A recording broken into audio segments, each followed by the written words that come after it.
CNBC contributor Suzy Welch recently sat down with former NFL quarterback Tim Tebow to talk about leadership, setting goals, and his options with the New York Mets.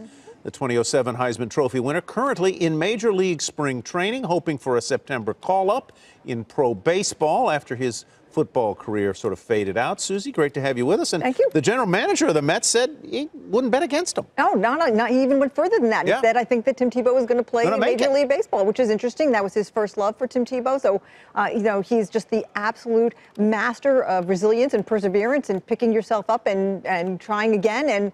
And he talked about all of those things plus more in the package when we spoke. Why do we have to be defined by what other people want us to do?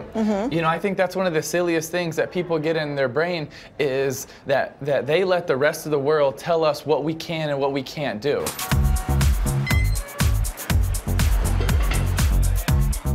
You've been a leader, and you've been described as a leader from an early age because you were leading teams and in high school and so forth. Talk to us, how do you define leadership? A leader is someone that other people will follow. Plain and simple.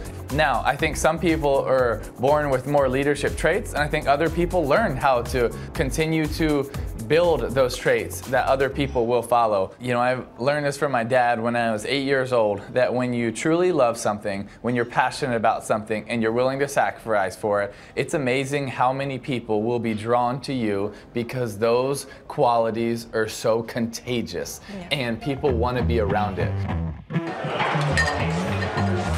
One of the keys of being a stronger leader and growing as a leader is knowing who you're trying to lead, is understanding what makes them tick, is getting to believe in the bigger mission and getting them to buy in to you and how much you care and how much you're willing to sacrifice for them and for the goal. You like to say normal is not the goal.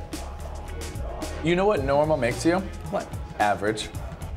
Why would you wake up and you say, yes, today I can't wait to be average? I would rather be an outlier and fail, because when you're an outlier, when you don't do what everybody else is doing exactly how everybody else is doing it, you at least have a chance to be special. I just say a word and you give me your first one or two word reaction to it. And if you want to say a little bit more than that, you can for sure. Okay. Your favorite game? Mafia.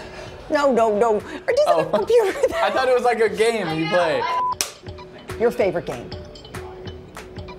FSU my senior year. The NCAA paying players. I think we need to help them. I don't think we need to pay them. What do you think about the future of football, future of the NFL?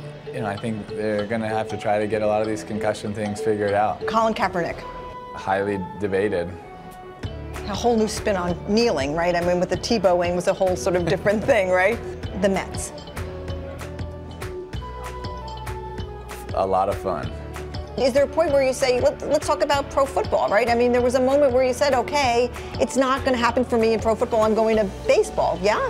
Well, no, it wasn't like that. I mean, I would still have offers to go play other positions. Not play quarterback, though. But for me, it was doing more of my dream, because I love playing quarterback, but I love hitting a baseball too. So I'm going to go live out my dreams, not just what other people want me to do. What if it doesn't work out with baseball? What if it doesn't? Most people already think it's not going to. So what does that matter? If you have a goal, if there's something you've been placed on your heart, then strive for it. What's the worst thing that's going to happen? You don't make it? Oh well, but at least you get to say, I tried. And for me, I get to look back at peace because I went all out, all the time. How old is he?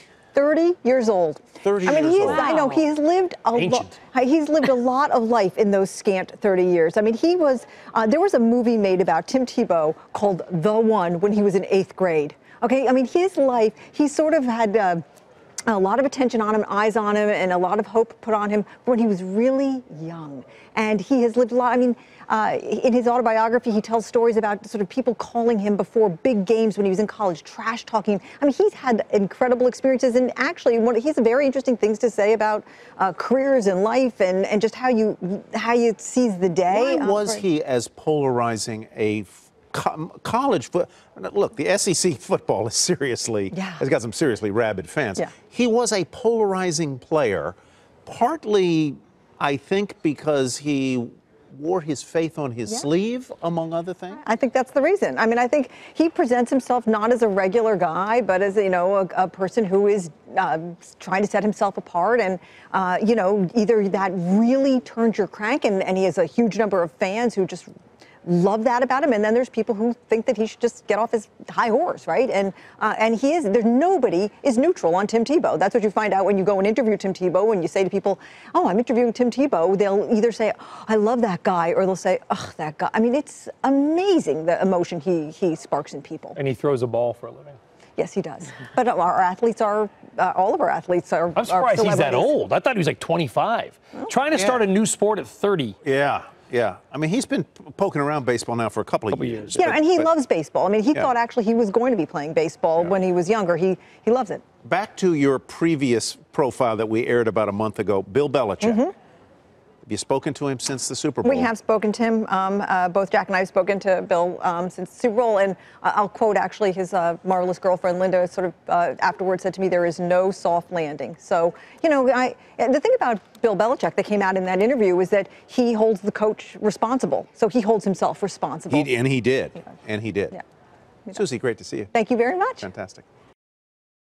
Hey there, thanks for checking out CNBC on YouTube. Be sure to subscribe to stay up to date on all of the day's biggest stories. You can also click on any of the videos around me to watch the latest from CNBC. Thanks for watching.